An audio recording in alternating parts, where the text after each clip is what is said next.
So we saw the introduction of Bhagavad Gita in the beginning, where Prabhupada is talking about five rasas mainly, and Prabhupada is giving the Sambandha, Abhidheya, and Prayoga knowledge.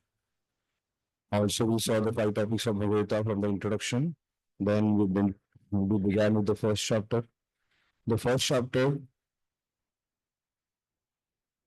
is begins with Dhritarashtra's question, and then we saw how Dhritarashtra is asking this question to Sanjaya to know what is exactly happening with his sons because he had fear. So Srila Vishwanath Chakravarti Thakur comments there that Dhritarashtra was talking to Sanjaya and he is telling to Sanjaya that Bhishma is on our side. So there is no need of fear because Bhishma is very powerful. Bhishma is considered as Maharathi. So there is Maharathi, Adhirathi, Ardharathi, and the last one is no, there is Dasharathi, Adhirathi, Ekarathi, and Adhirathi. So there are five top players. So Maharathi, he can fight with 10,000 people at a time. And then there is Maharathi, then Adhirathi is the one who can fight with thousands of people at a time. Then there is Dasharathi who can fight in 10 directions. And then there is Ardharathi who can fight with, there is Ekarathi who can fight with one person.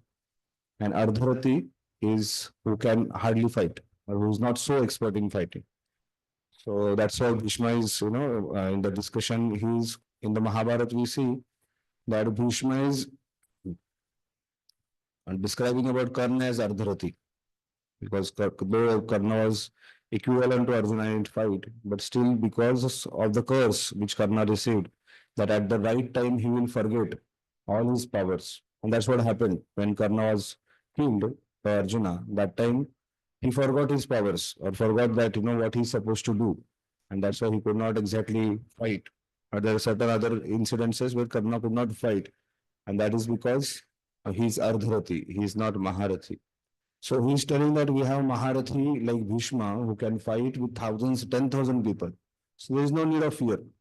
But at the same time, he is also knowing that this place is Dharma Kshetra, he says. And because this place is a place of worship, and more than that, on this Dharma Kshetra, the Dharma personified Yudhishthir Maharaj is present. Because Yudhishthir Maharaj is the incarnation of Dharma. He is Dharmaraj. And that's another important thing he said, because Krishna is present there. So because of these two people present there, they are sure to win. But then I don't want to fight, stop this fight because Bhishma is also very powerful. And Bhishma is on our side. Bhishma will never cheat us. Bhishma, that's what Bhishma has that sorrow in his life. Bhishma is miserable that I have, मैंने उसका नमक खाया है. कुरु dynasty का नमक खाया है, इसलिए कुरु डायनेस्टी के साथ में और कौरवों के साथ या दुर्योधन के साथ against I cannot go against Duryodhana. And that's why Bhishma wanted to fight. And then because he knew this, that Bhishma is very much expert in his war field. Bhishma is very much famous for his vows, whatever vows he takes. And that's why he's called as a Bhishma. And that's why he was equally confident that we'll win and he's equally fearful. So sometimes we also get into this kind of confusion when you go for exam. We're confident, yes, I can conquer, but at the same time we have fear, oh, this question I don't remember so well. So here Dhritarashtra is having this mixed feeling of confidence and fear. Further, we see that Sanjay is talking about Duryodhana. Sanjay is telling that Duryodhana is describing about the army arrangement of the opposition party. And then he's telling that he's actually insulting two people there. He's insulting Bhishma as well as he's insulting Duryodhana. He's telling Duryodhana, you gave knowledge to Drushtadumna, who is son of, what is his name? Drupada. And you gave him the knowledge, you made him powerful, and now you see how wonderfully he has arranged. And what have you done? That is your mistake you did. He's saying that. And then, he's telling that see the army arranged by the son of Drupada. So by that, he's also reminding Dronacharya about the fight between Drupada and Dronacharya. So he's trying to incite that anger. So, he's being very diplomatic there. He's So very interestingly, Acharya says that one of the place he's glorifying Bhishma. In one of the verses, he's glorifying Bhishma Dev. On the 11th, in the 11th, 10th and 11th verse, he's glorifying Bhishma Dev. And he's telling Bhishma Dev is very powerful. At the same time, he is saying that Bhima is also arranged. Bhima is not that powerful. Vishwanath Chakravarti Thakur describes these two verses very nicely. He says that he's glorifying Bhima, he's glorifying Bhishma Dev, saying that Bhishma Dev has five kinds of intelligence. So there are the person who is most intelligent has eight kind of intelligence. So especially there is a description of Hanumanji when it comes Maruti. He is glorified that he has eight kind of special intelligence, and that's why he was considered as most intelligent person. Similarly, Bhishma is also glorified that he has five kinds of intelligence, and he is very much intelligent person. And not only intelligent, he is very, very powerful. Matlab, there is nobody in this whole Kurukshetra, in this war field, who is powerful equivalent to Bhishma. Bhishma is that powerful. So he is reminding Bhishma of his power. He is reminding Bhishma of his five intelligence. At the same time, he is telling there that he is affectionate to both, but he is only affectionate to Pandavas and especially to Arjuna. And at the same time, he is telling this Bhima, he is considered as powerful person in that whole army, but he does not have intelligence. His intelligence is very gross. And he does not have, that strength which is equivalent to Bhishma. So what is he trying to do? He's trying to incite the anger between Bhishma. He's trying to provoke Bhishma. At the same time, he is telling you, Bhishma, who are overly attached to them. And I know that you will sometime cheat me. So he's at the same time he's speaking these kind of two words. So that's why Duryodhana is expert politician.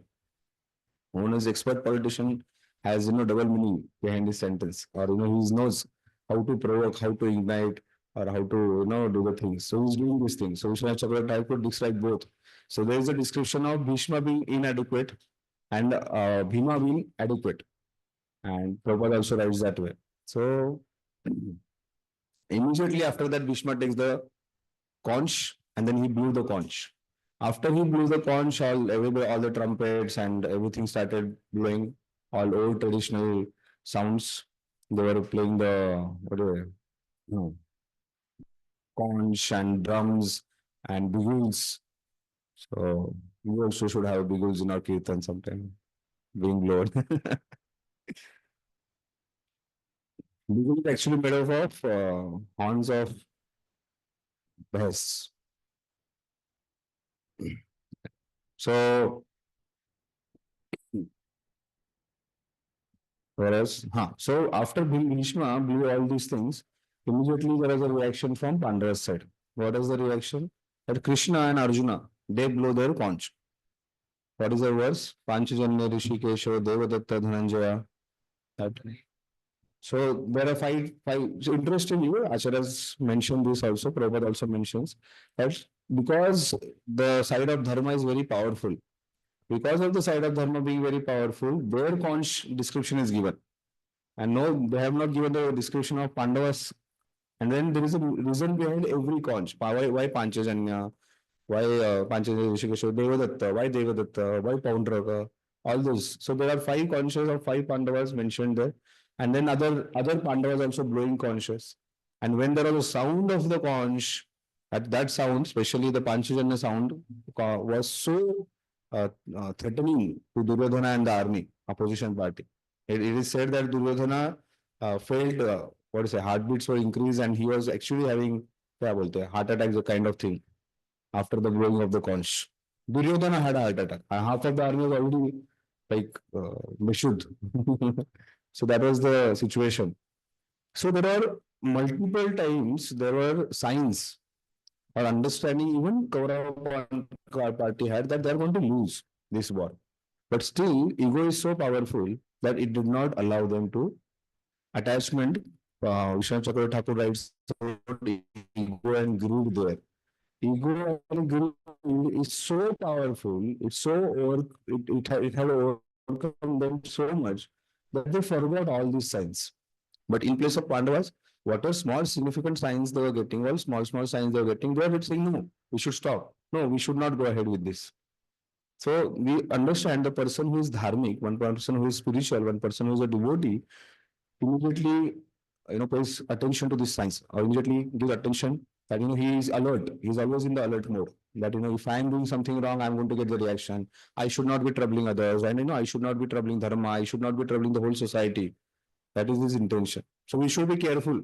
So many times these anarthas they overcome us. So when these anarthas overcome, like we are going to see further that Krishna is going to tell that these three things, the lust, greed, and anger, are the doors to the hell. Or Krishna is telling Arjuna, it is your lust. It is lust, O Arjuna, that which is telling us not to fight. So in our life also, we should be extremely careful about. Another thing I remember from the commentary is when Duryodhana is telling, in I think third or fourth verse only, Duryodhana is saying that all of them are killed. All of them are laying down their life for me. He's saying. Prabhupada also translates like that. Duryodhana is saying that they are ready to lay down their life for me. So, Vishwanath Chakravarti Thakur further he says that actually Krishna in the 11th, when Krishna is going to show his Virata Rupa in the 9th and 10th chapter, we are going to see that Krishna is going to tell Arjuna, don't worry, they are already killed by me. See, they are being killed by me. So the literary translation of the Sanskrit verses, they are killed or they are died. So Duryodhana is also saying the same thing. Yes, they are died. Krishna is also going to say, yes, they are going to be dead. You are not the doer. Now, Duryodhana is also understanding that he is not the doer. And Arjuna is also understanding that he is not the doer by this thing. So there is a connection between this thing also. So there is blowing of the conch shell, different personalities blowing the conch is mentioned. And then Arjuna is telling, oh Krishna, please take my chariot. Ratham sthapitam madhyam. Please take the chariot in between. I want to observe the army.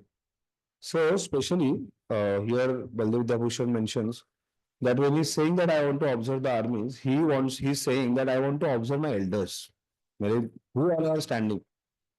The Krishna is further Arjuna is going to say that they are pujaniya. I worship them. So Vishwanath Chakravarti, when this word pujaniya comes, he describes there is a pujaniya is something which is very important. When somebody who is worshipable, there are many personalities in our life, like we say Mata Pita Bhagwan hote hai, they are pujaniya. Guru Bhagwan hote, they are pujaniya. Our elders are pujaniya. There are so many personalities in our life who are worshipable, whom we should worship, whom we should respect. So when we say that he is worshipable, we should actually worship. We should actually have that respectful mood. Arjuna is expressing that respect. Arjuna is expressing that concern.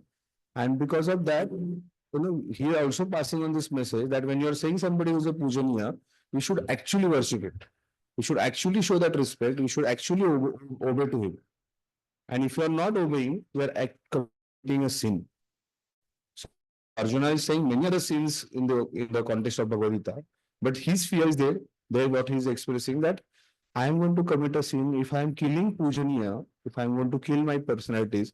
So Krishna is, actually, there is a dialogue going on between Arjuna and Krishna. So Krishna is saying, but they are fighting against you. If somebody is fighting against you, it is your Kshatriya dharma to fight. But he says, no, but they are pujaniya. They are worshipable personality, even if he does anything for me. If he does anything against me, he is worshipable for me. I should not disrespect. I should not fight against him. So this is something, a very amazing message. And these both, Baldev Vidyabhushan and Vishwanath Chakravarti, both acharyas are mentioning, specifically mentioning about this pujaniya word. That if somebody is worshipable, how we should worship. And how, even if he does anything wrong with us, he is worshipable for me. So for spiritual masters, our parents are obviously worshipable. Why parents? Somebody may say, Ari Prabhuji, what you are talking about attachment? It's material attachment. Somebody who is very elevated in detachment, one who is very much elevated in Jnana Marga, you may say that what parents and all, they're only for this life. Next life, I'm going to get some other parents. Previous life, I had some other parents. Why should I be attached? What are you saying? Why should I respect them? Some, very scholarly Pandita will come with this Artha Shastra. This is Artha Shastra. We are going to discover the Artha Shastra and Dharma Shastra also. So somebody may come with Artha Shastra understanding. But then Dharma Shastra says because they are pujaniya, we should worship them. Another thing about in case of parents, because this particular body in which you are able to practice devotional service is given, awarded by them. That itself is sufficient. After that, they have sleepless night. After that, they have paid so much of money, they have given so much attention, time, care, love till death. That is secondary. But first important thing is that they have given you this body. Because they have given body, they are worshipable. And in this body, you are able to practice Krishna consciousness. They have helped you to practice Krishna consciousness. That itself is sufficient to worship them. So they are worshipable, and if worshipable person does anything against you, so this is Dharma Shastra Arjuna is speaking. So Arjuna was one of the very intelligent person. He knew all the Shastras. He knew Dharma Shastra also. He knew Artha Shastra also. He knew Bhakti Shastra also. But after knowing all this knowledge, he is confused. And that's why Krishna, being his guide, is helping him. Yes, bro. Take mic. We discussed about Krishna saying that they are against Dharma, therefore we have to kill them. And Arjuna's point is that they are Pujaniya. So then, if we were to say like this, that Arjuna is seeing through the perspective of their age rather than seeing their merit. So most of the times it happens in our life also now that okay, they are Pujaniya, no doubt about it. But sometimes, some things go the other way. So then how do we deal with that situation? I mean, we are going to discuss about it because further there is a discussion about Arjuna's argument, 5 arguments Arjuna puts, and before that there is a discussion of Atatai comes. So we'll discuss. So, yes, I'll immediately answer your question. So that is a part of immediate discussion. So Arjuna is going to discuss about Atatais. Arjuna is only going to say that there are Atatais should be killed. There are 5 kinds of aggressors should be slain. They should not be spared. And this is what Arthashastra says. So 5 प्रकार के aggressor है, one who is kidnapping your wife, one who is burning your house, one who is taking your property. So there is so much description Arjuna is giving. And those 5 kinds of aggressors should be killed. This is what Arthashastra says. Further, Arjuna is saying, but I don't want to kill them because they are my elders, they are my pujaniya. This is the Dharma Shastra says. And all the Acharya,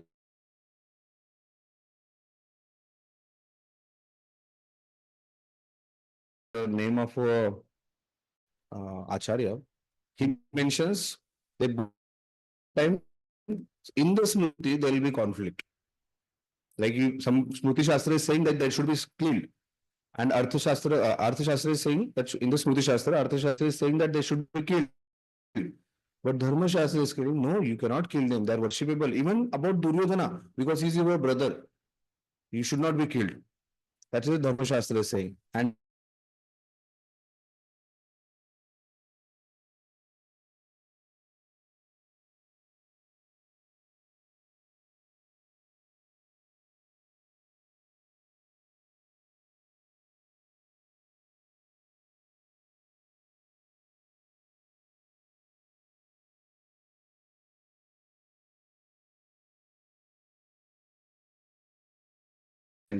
like when Drona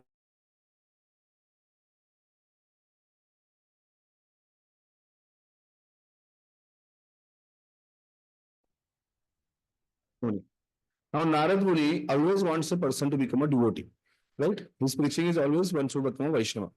But what Narad Muni is telling Dhruva, you are a small 5-year-old kid.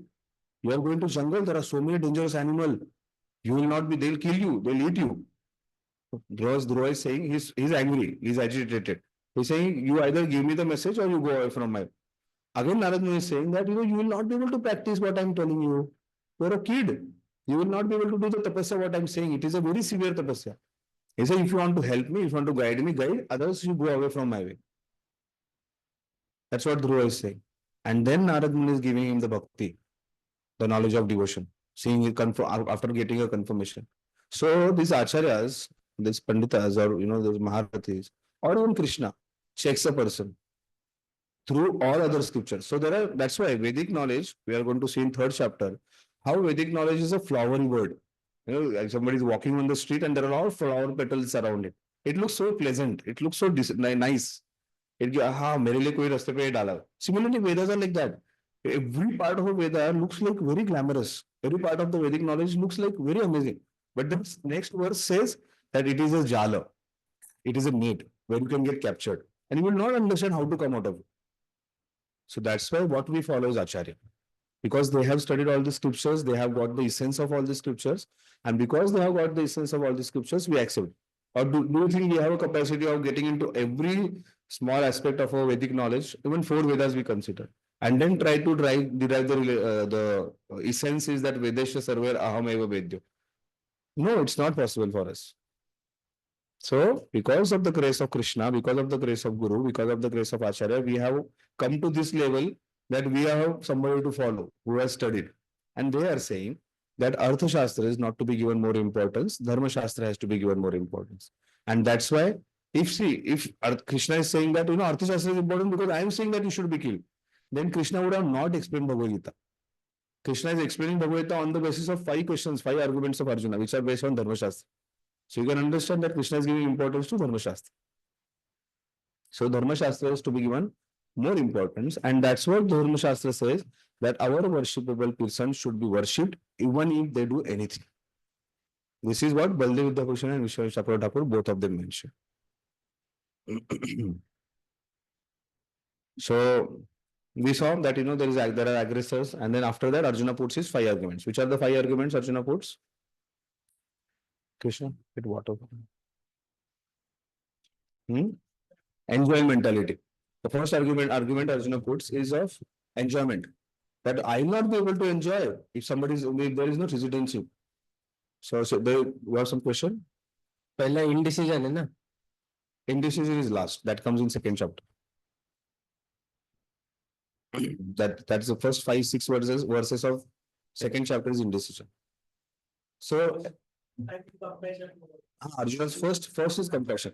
The first verse talks about compassion of Arjuna. Arjuna is having that compassion.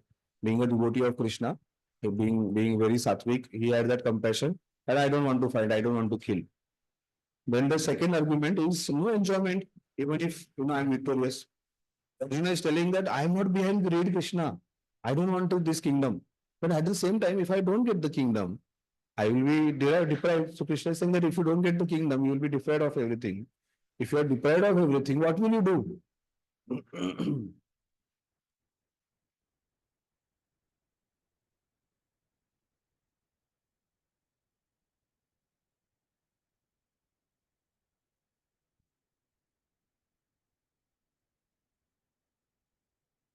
If you are deprived of everything, what will you do? He said, I'll go and beg. But Arjuna is only saying, if I go and beg, I'm a Kshatriya, it's not good for a Kshatriya. Like we hear this in the Tukaram Maharaj movie, you hear that Abhangana. Bhiksha patra avalambane zarojine lajirvane. So that person, Salomalo, says that you go and beg. You bhikhari ho to jaake beg kar. So then he says, no. How can I accept a Bhiksha patra? I'm a grahastha.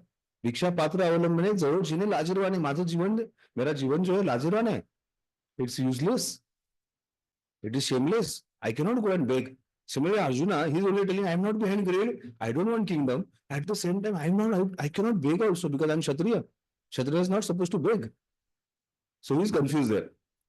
And then further he's saying, but still I don't want to fight.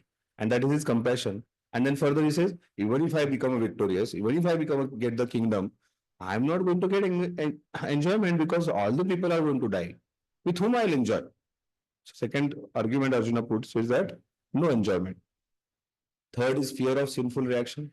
If you kill someone, you get a sin. He's only telling before that aggressors should be killed. Now he knows all of them are aggressor. They have done all five kinds of things which aggressor does, Atatai does. But now he's telling, Dharma Shastra says, aggressor, whoever is, a human being should not be killed. Or any animal or any living entity should not be killed. If you kill someone, you get a sin for that. And then he has this fear of sin. 1 minute. हरे कृष्णा.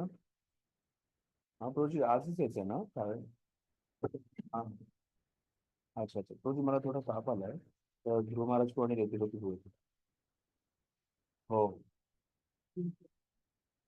नाही माहित नाही 2 दिवसातून throat infection होतं आज थोडा ताप आला mutton काय नाही तांदूळ लागतील हळदी कुंकू लागेल फूल लागेल अगरबत्ती किंवा बस असं हा अगरबत्ती आणि तांदूळ तांदूळ आणि हे कर चंदन पेस्ट पण ठेव स्वस्तिक वगैरे काढण्यासाठी okay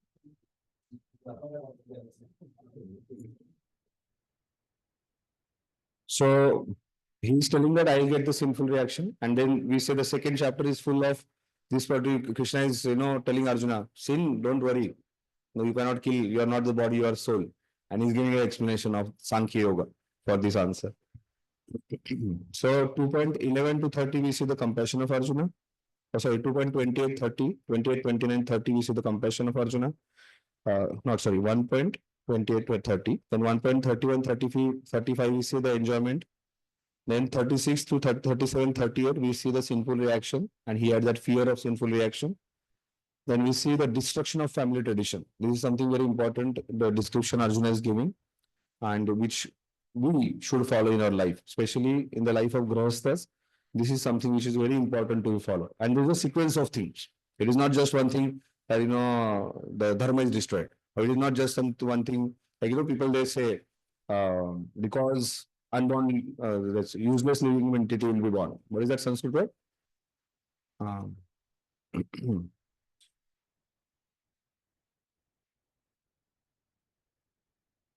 huh? Varna Sankara.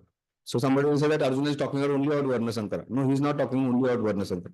The first thing he's saying that all the men will be killed. Then woman will not have protection. So woman should be always under the protection of a man. If she is not having a protection, she will be exploited. So Arjuna is telling because she will be exploited by anyone. So because she will be exploited by anyone, the caste system will not be followed. The dharma system will not be followed. And because caste and dharma, caste and religion and dharma, everything is destroyed, then people who are born, they are Varna Sankara. And then people who are born who are Varna Sankara, what will they do? They will not know the knowledge. They will not have the knowledge of the lineage. First of all, कौन से lineage से वो लोग आ रहे हैं? Because lineage is cut, that is destroyed.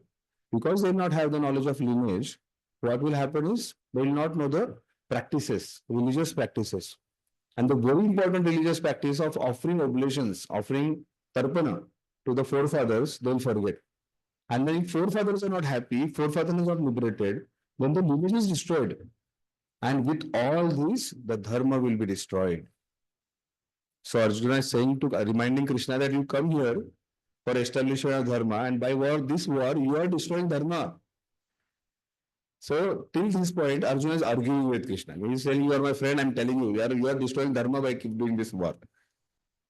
And then, there's this confusion. He's saying, "No, I keep my kandiva down. I'm perplexed. My throat is drying." When I gave the first Bhagavatam class, that time I quoted that verse. Actually, my throat was drying.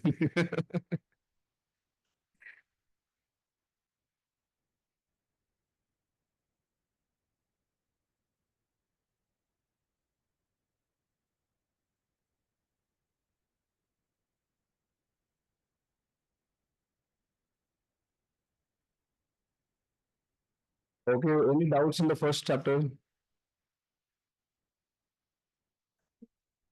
Fifth verse is in the first six slokas of second chapter. That is indecision. He's not able, he's clearly very confused. If we go through those verses, we'll understand.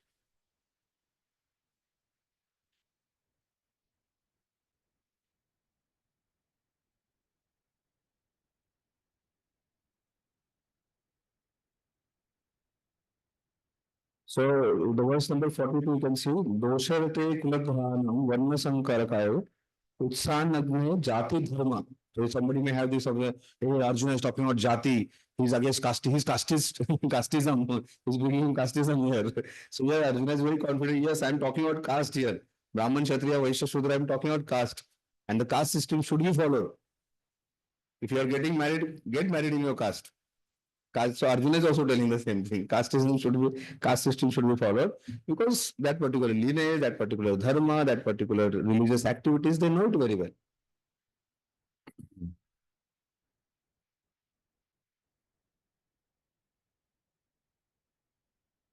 Any question in the first chapter? Okay, let's start with the second chapter. So second chapter, Krishna is first time Krishna is going to speak in the second chapter. So this last 46 verses and then initial two for one verse. That means 47 verse. Krishna is just listening to Arjuna. So this is in communication seminars we are taught the empathic listening. So empathic listening means a counselor, a mentor, a guide, or a spiritual teacher, one who is trying to resolve the conflicts, should listen first. Let the anguish, let the what sorrow, let all the bad feelings, whatever he has, let it come out. So that's called empathic listening. So Krishna very patiently is the best listener, best communicator, has heard everything from Arjuna. And now he's going to tell Arjuna that you are not this body, you are soul. He's giving the knowledge of soul. And he's going to immediately talk about the Mahabhagavata, or he's going to talk about the person who is Sthita Pragya. And then that's how the second chapter is over. So second chapter is mainly talks about two things. One is Sankhya Yoga, and another is one who has followed this Sankhya Yoga, one who is elevated to that level of Sthita Dhira Muni. So that these are the two topics of this particular chapter. So Arjuna's questions are answered. The question of sinful, fear of getting a sinful reaction is answered in the second chapter. So please keep asking me this where those five questions are answered. Because whole discussion is mainly on those five arguments of Arjuna. So the second chapter is divided. The first 1 to 10 is Arjuna's indecision and accepting Lord Krishna as his guru. Then 11 to 30 talks about Jnana, Sankhya Yoga, analysis of body, soul, matter, and spirit. So 11 to 30 talks about Sankhya Yoga. Then 31 to 37 talks about Sakama Karma, performing prescribed duties, and gives if you perform a prescribed duty, you give the enjoyment. So Arjuna is reminded of his Kshatriya Dharma, you are Kshatriya, and if you perform your prescribed duty, you will get the enjoyment. And Krishna is stressing here about prescribed duties, that how prescribed, if somebody performs his prescribed duty properly, he pleases me, Krishna is telling. So we are always taught to perform our prescribed duties properly. Then 38 to 53 talks about Nishkama Karma Yoga or Buddhi Yoga, detachment without reaction. And then 54 to 72 talks about Sthita Prajna, the qualities of a liberated soul. So if you see the title of the second chapter, it is content of Gita summarized. So it is also Sanskrit name is Sankhya Yoga. So why Sankhya is translated by Prabhupada as content of Gita summarized? Or why Prabhupada gave title to this chapter as content of Gita summarized? Yes. So Krishna is describing about Sankhya, Jnana, Karma, and Bhakti by Sthita Pragya. So he's talking about all the yogas here. Why he's talking about all the yogas? He thought, yeah, I'll describe, and Arjuna will listen to me and he'll fight. But Arjuna is also very intelligent. But Arjuna is also very inquisitive. So, he's inquiring more and more. He's Jnani also and he's Jigyasu also. And because of Arjuna's inquiries, so many of our life's problems, so many of our questions are being solved. So that's why Prabhupada is talking about content of Gita summarized. So Gita is summarized into this second chapter. So second chapter is very, very, very nice chapter. Okay, let's begin.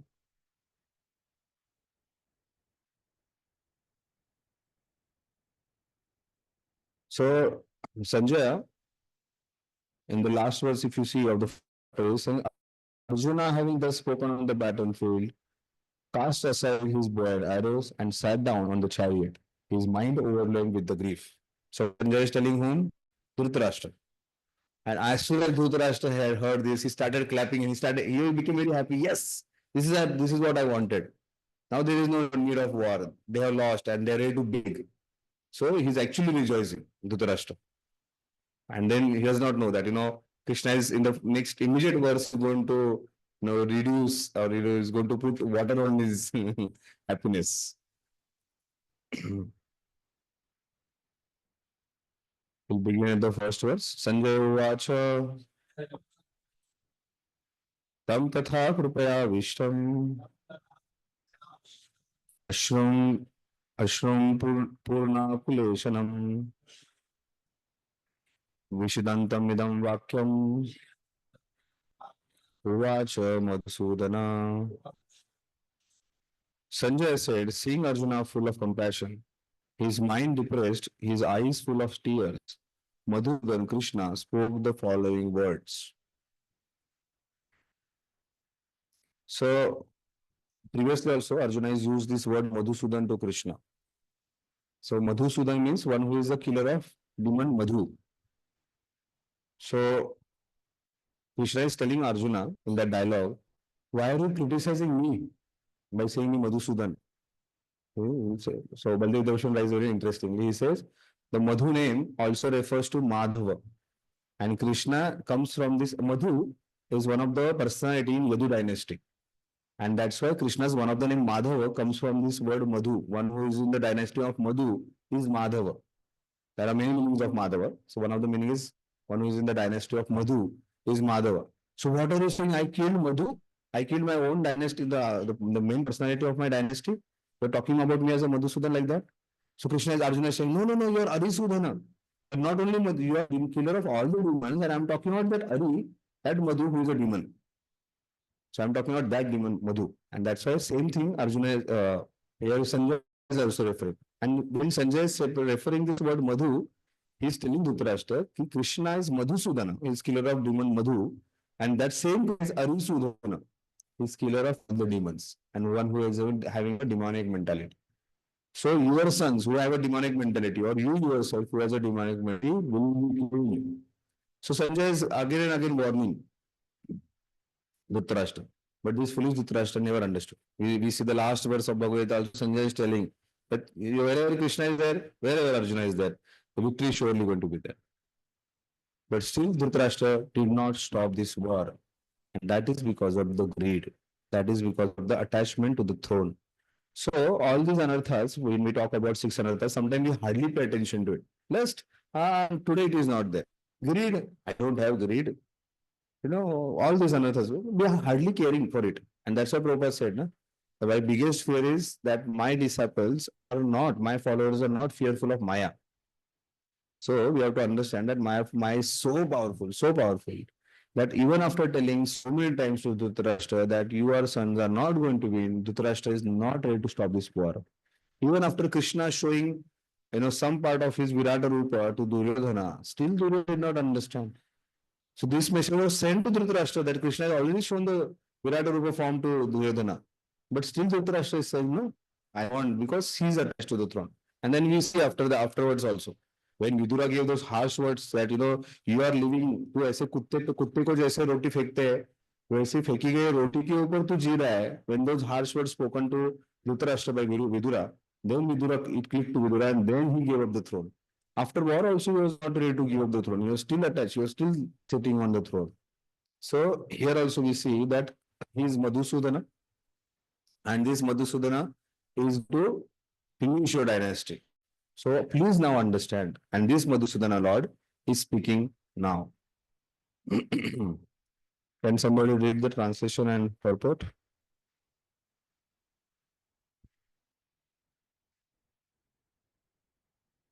Seeing Arjuna full of compassion, his mind depressed, his eyes full of tears, Madhusudana, Krishna spoke the following words. Purport.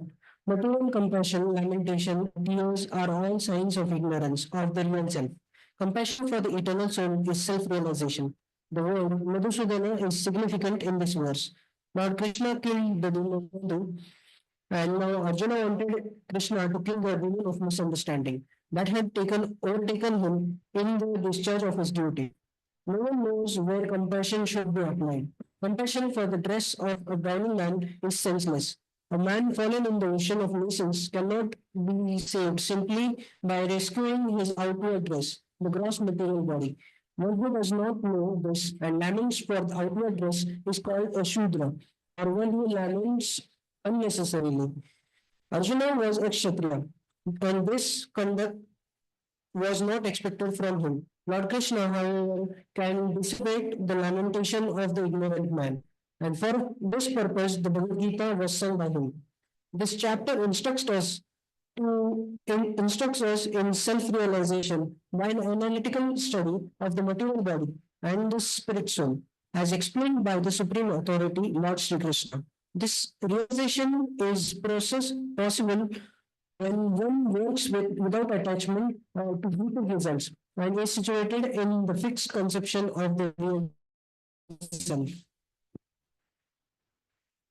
So this starts, Prabhupada also has explained that how this chapter is talking about self-realization, basically Sankhya Yoga, and then also some part of Bhakti Yoga.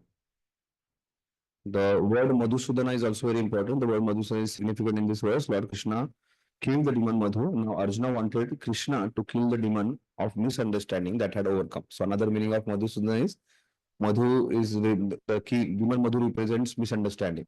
So whatever misunderstanding I have, oh Lord, please remove. So this is one of the very important part. Somebody who has to be a counselor, guide, should understand, or somebody who's taking a counseling or guidance should also understand. Here, you may say that what is this topic you are deriving from Bhagavad Gita? But here, Krishna very empathetically listened to Arjuna's arguments. And then what Arjuna is saying, I am putting these arguments. After putting this argument, I think I'm wrong somewhere. So if I have some misunderstanding, please kill those misunderstandings. Please finish this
Yeah, that is also one of the part of Kshatriya Arthashastra. The Kshatriyas should expand their territory. So that's also dharma only. Yeah. Then when you are expanding the territory, they must follow the rules of dharma, rules of Arthashastra. So Kshatriya had the rules. They should not be killing the woman, exploiting the woman, protecting children, protecting elders. And then when he's occupying the territory, he should follow in dharma of protection of cows, protection of elderly people.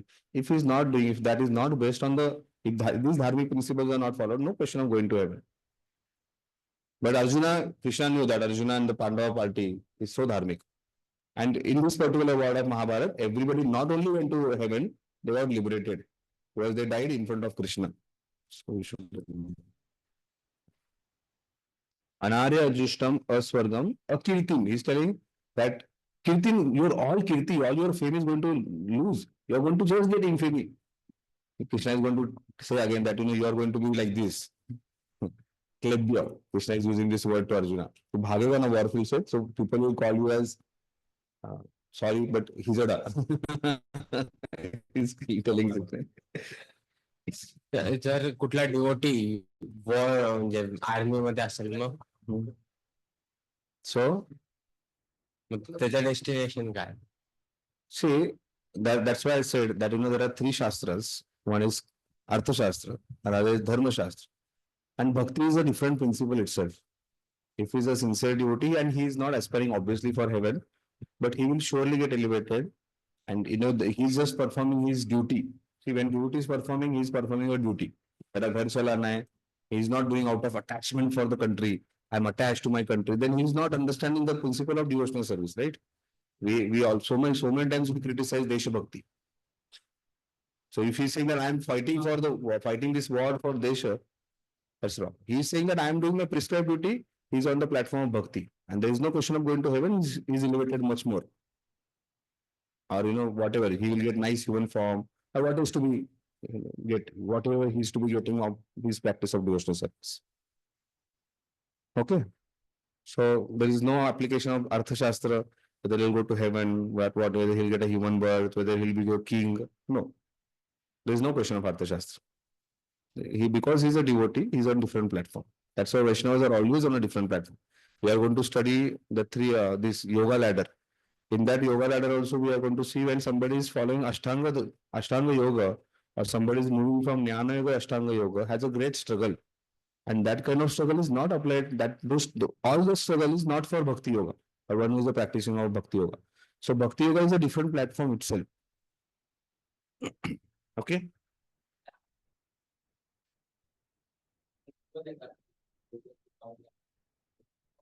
No, it's not that devotees should not go to. We don't advise like that. If somebody has that passion, or somebody has that need, or somebody is forced to do, like then when this Vietnam war was going on, people are either coming to Hare Krishnas because they are thinking because they got into Hare Krishnas, they are protected, and they have become monk, and then monks were not taken for wars. Others were forced for that war. America was forcing all young generation for the war. So if you are not forced, if that is not your passion, if that is not need of that hour, it's okay.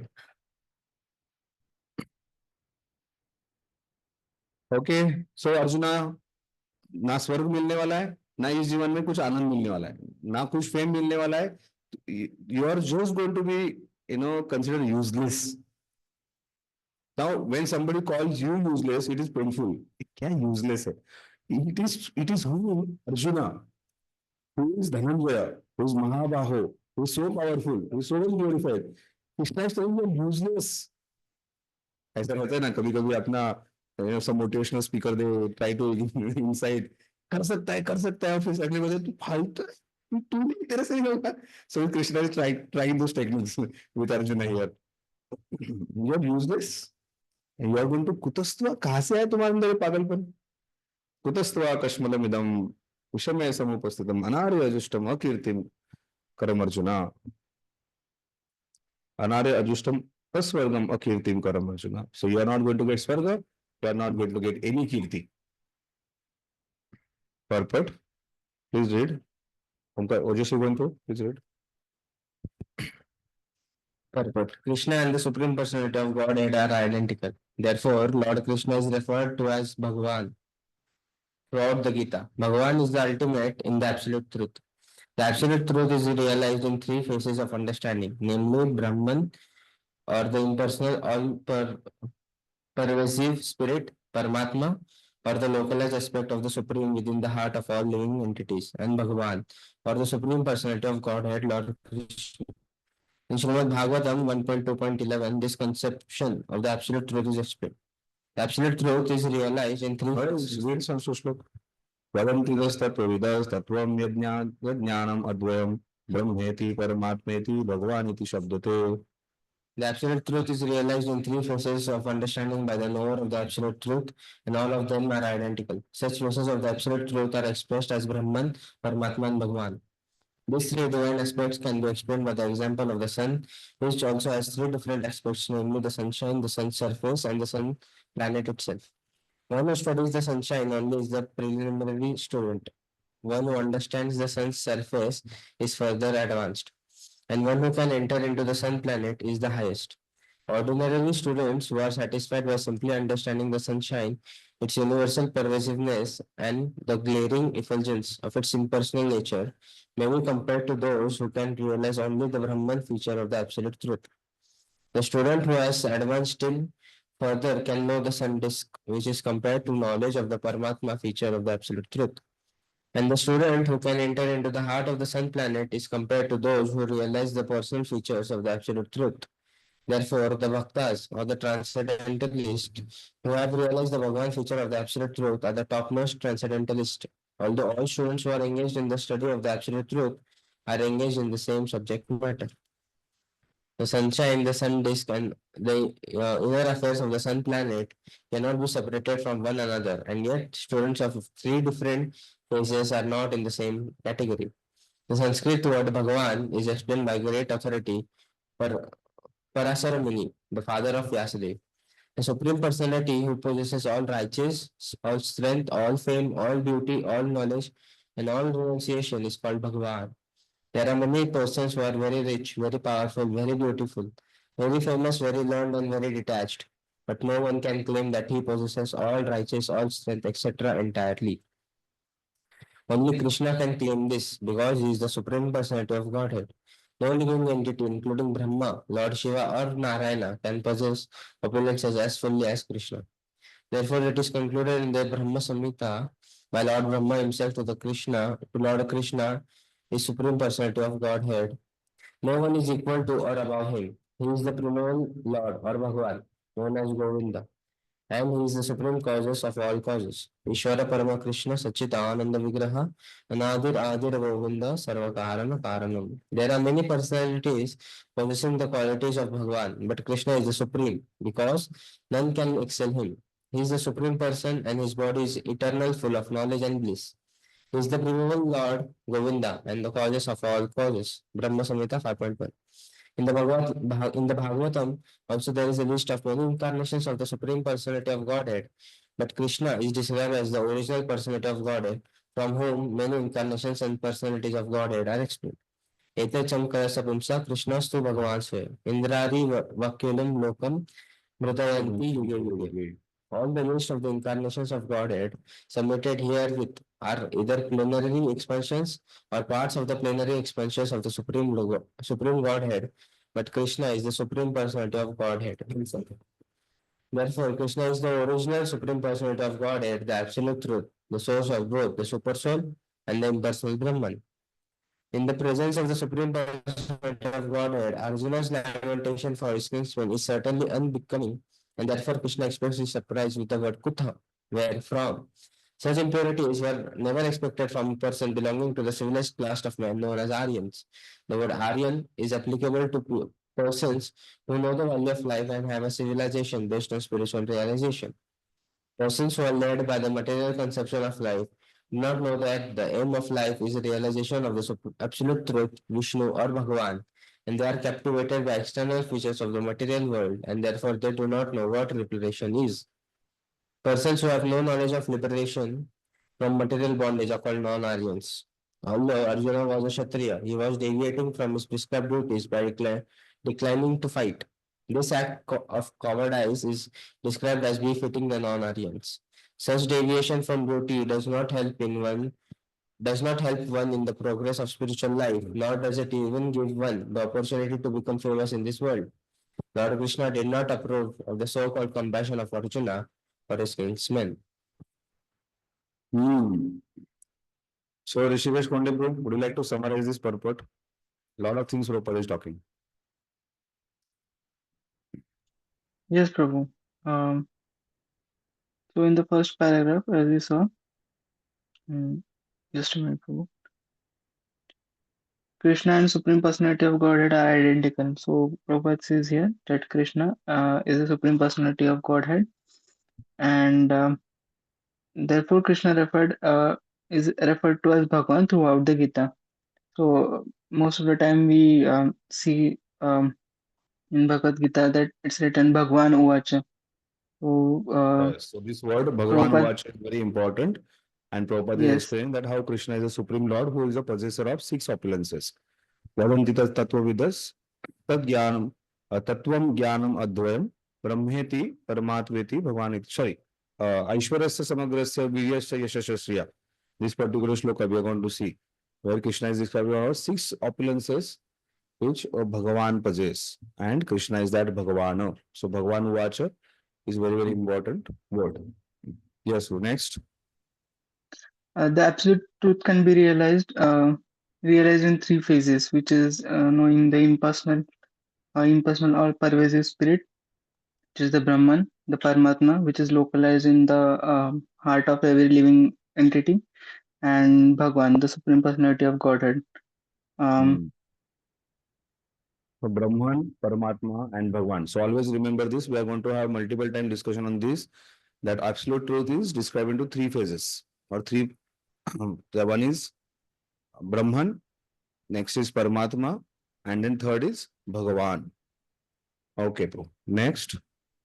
Then there is an analogy given of sun having three different phases, uh, aspects such as sunshine, sun surface, and planet itself. So the one who studies only the sunshine is the preliminary student. The one who understands the sun Hmm. surface is a further advanced, and who understands it has a planet is the highest. So ordinary students who are Have satisfied by everybody simply understood this understanding. analogy? So analogy is very clear.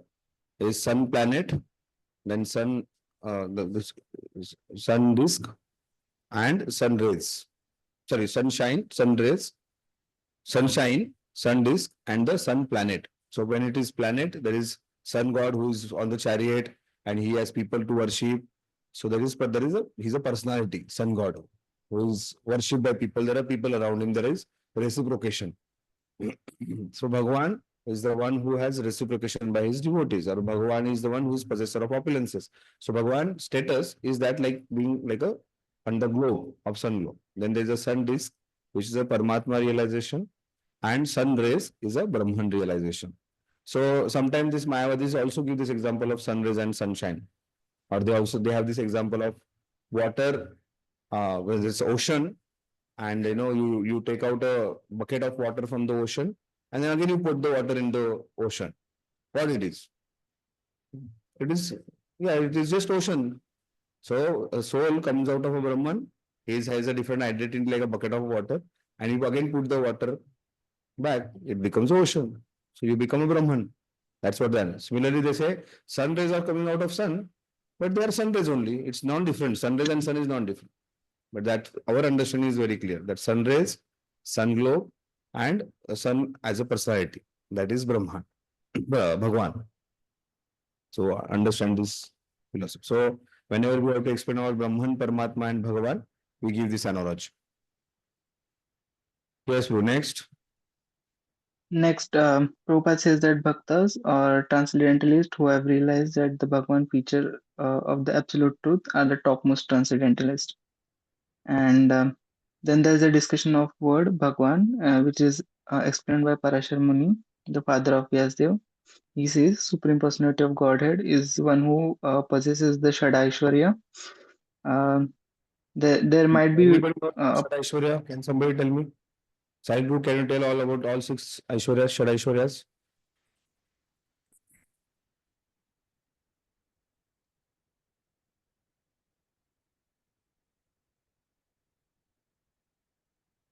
So whenever we have to remember our six opulences, we should see our heart. What all I want? I want beauty. I want strength. I want intelligence. So we shouldn't. So quick. Renunciation hardly we want. Yes, Rishi Vishwamitra, six opulences. Please tell us.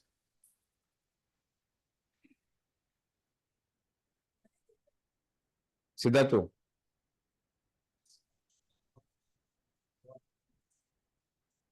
Okay, so it is mentioned here.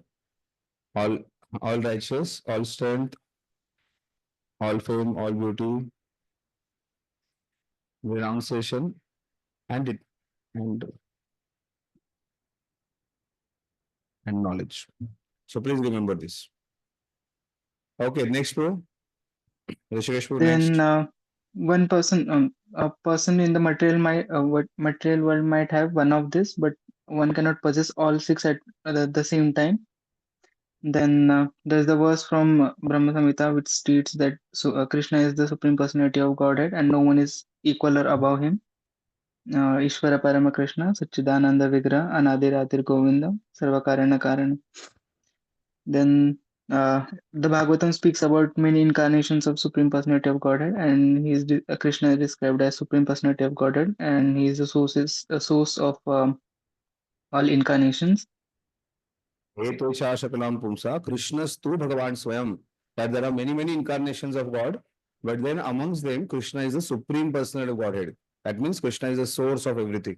All the incarnations come from Krishna. So Prabhupada is not only saying, so by this verse or this particular word Bhagavan, which is so detailed explained by Krishna Prabhupada, Prabhupada is stressing one very important point that this is what Yes Swayam Padmanabhasya Mukha Padmad Vinishruta. This is the knowledge which is coming from Padmanabh, who is the supreme personality of Godhead. We are not talking about incarnations of supreme personality of Godhead. We are talking about the source. So this knowledge is coming from source, and that's why we have to take this knowledge very seriously. Yes, bro. Next. And then there's the surprise word Kuta, which is expressed by Lord Krishna because in the presence of Supreme Personality of Godhead, Arjuna is lamenting for his kinsmen, which is very astonishing, first of all. And then there is discussion about the class of Aryans. Aryans are those people who have a civilized life based on the spiritual ethics, spiritual realization, and those who realize the absolute truth, Vishnu or Bhagwan, and they are Arya not Samaj people captivated. should remember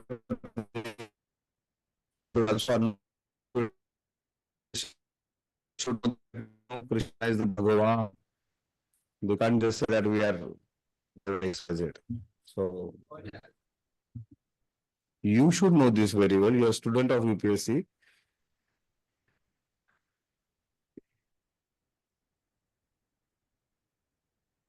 Sahil bro, I can. Okay. Any other point? Dishesh bro? Yes, they should also know that they should be also they should also be not be captivated by the external features of material world, and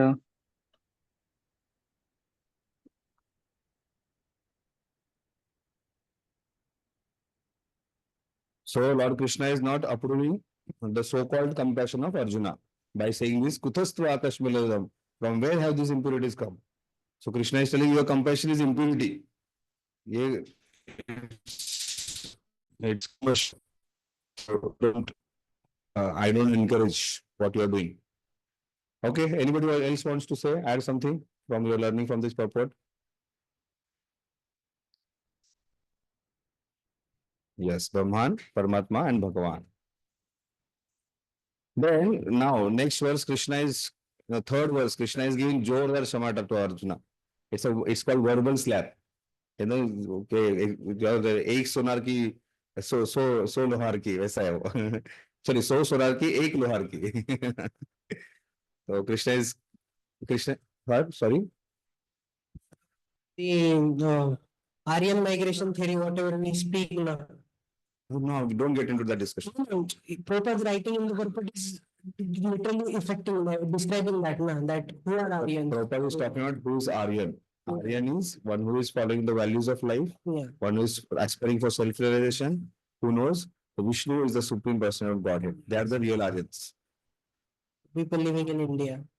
Yeah. So we basically point is that we are not to be called, we should not be Anarya, we should be Arya. Klaivyammas Gamah Parthanaityatto Shudram Rudha Daurbalyam Taktoshti Parantapah Takto Uttishta Parantapah Takto Uttishta Parantapah. Get up, fight. Before that, he's saying some harsh words. Klaibyam. So proper is translating as important. But the another Sanskrit meaning of Klaibyam is understand. Important. So Klaibyam Mas Samagamam, O son of Partha, O son of Prutha, do not yield this do not yield to this discouraging importance. It does not become you. Give up such a petty weakness of heart and arise, O chastiser of the enemy. So still there's a discussion going on between two friends.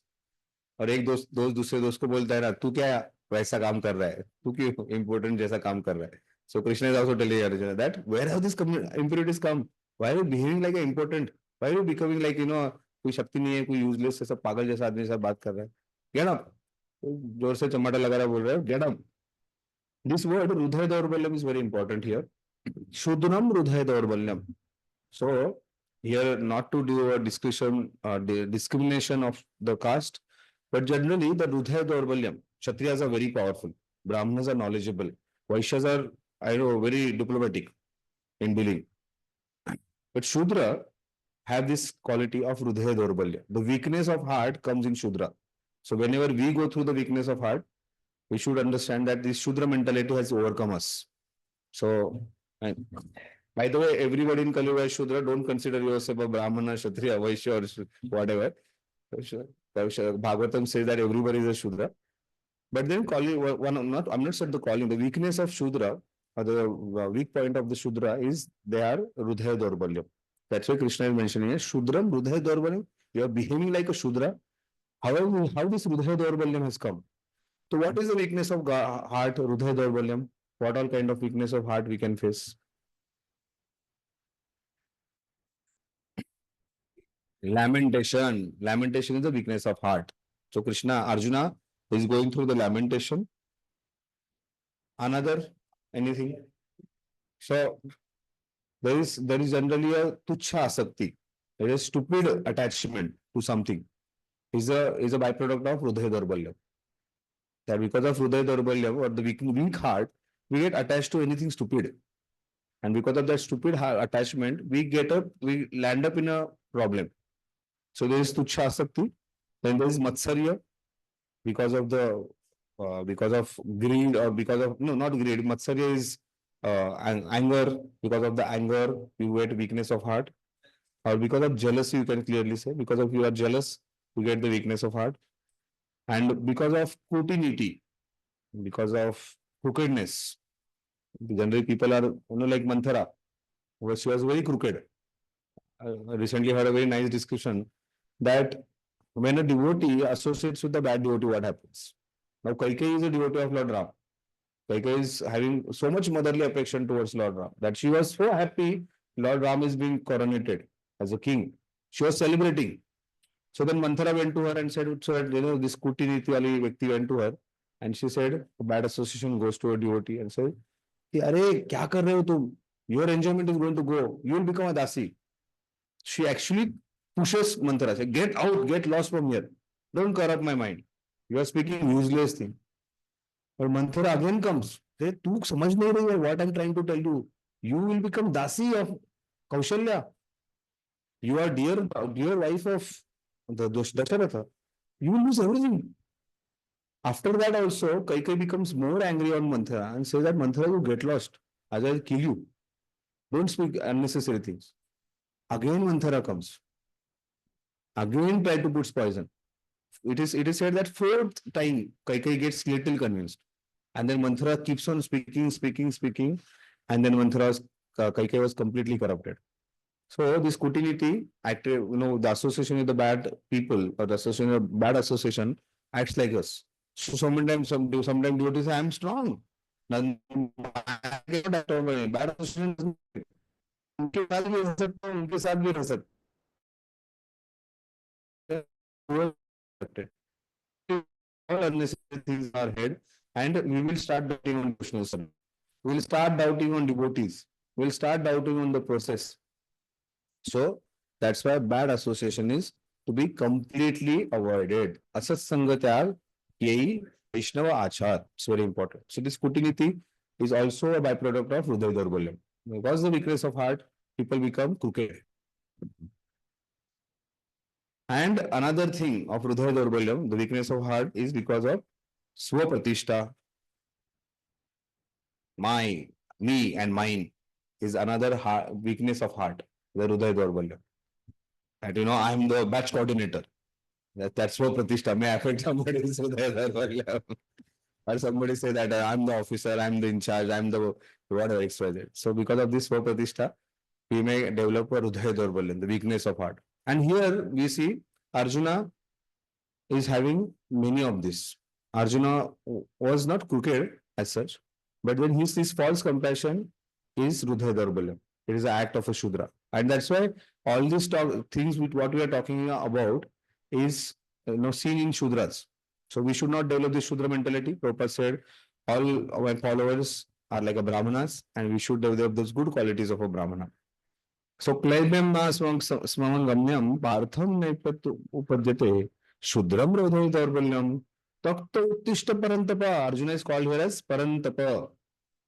Utho, get up. What is the meaning of Parantapa? Oh, chastiser of the enemy. You are so powerful. You are actually very powerful.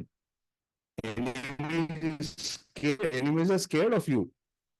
No man in front of you. You are Parantapa. You are very, very powerful. You are chastiser of enemies. Why this weakness has come upon you? Get up and fight. Uttishta. Utho or yuddha karo. So the motivational speaker is telling, get up. You can do it. So Krishna is the motivational speaker. Oh, son of Prutha, Arjuna is called as a Partha and Parantapa. Remember this in this verse. These two names of Arjuna are spoken. You are Prutha. You are coming from the dynasty of, you have a very nice dynasty which has very good lineage. And Prutha is who is Prutha?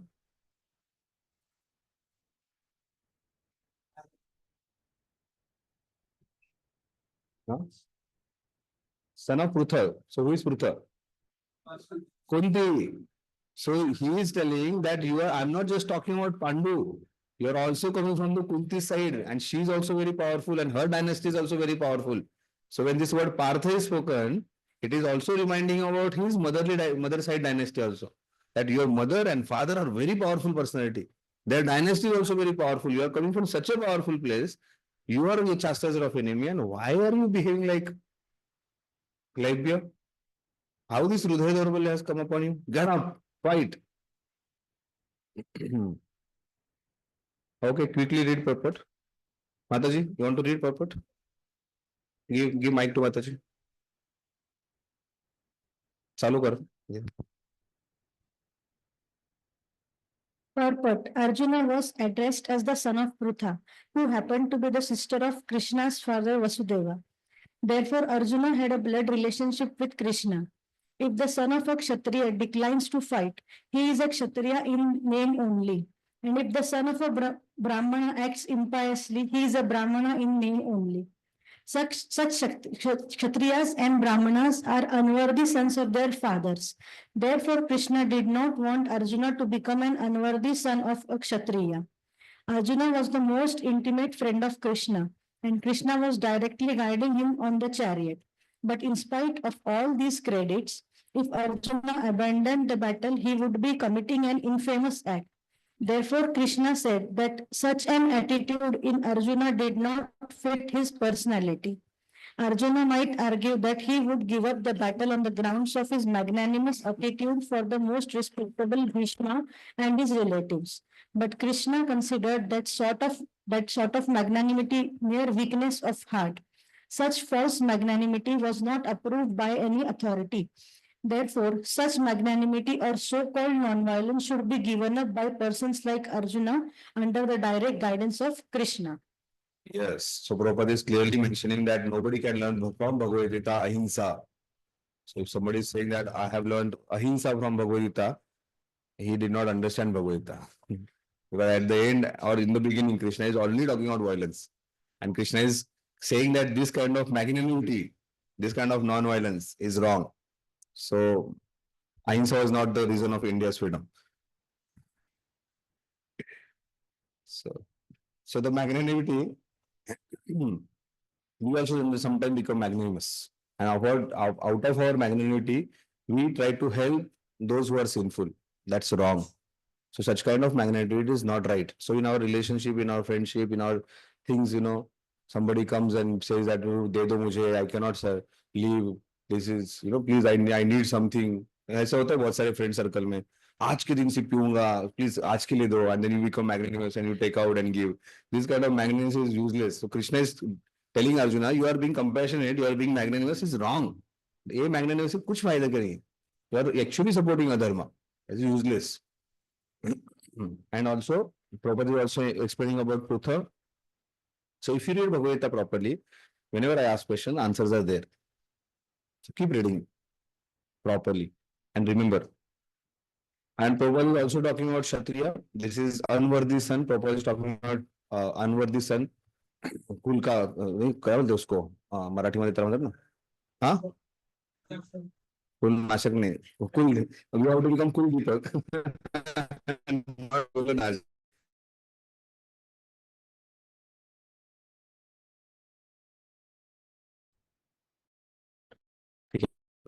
Basically, we have to become worthy sons. We have to become worthy disciples. That's very important. So whatever is our prescribed duty, we should perform our prescribed duty very proper. So if somebody is Kshatriya and if he is not fighting for dharma, so he is unworthy. Or if somebody is Brahman and if he is not doing a Brahmanical work, he is unworthy. So we have to become a very worthy disciples in our understanding. Okay. So my throat capacity is over now. We'll stop here. Because further Arjuna is speaking and then there's a lot of discussion in next 3 verses. So we will.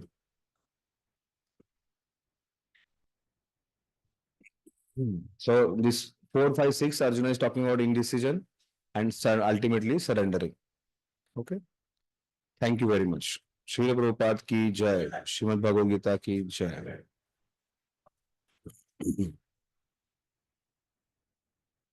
So next Sunday we'll meet here again.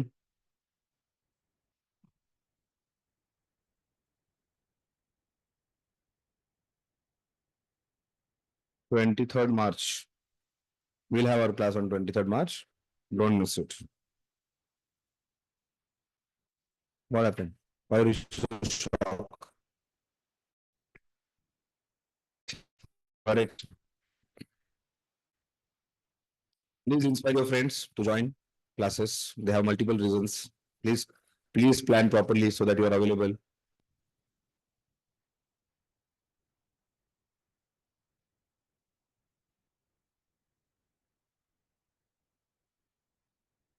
Hare Krishna. Thank you. Hare Krishna Prabhu. Dandavat Pranam.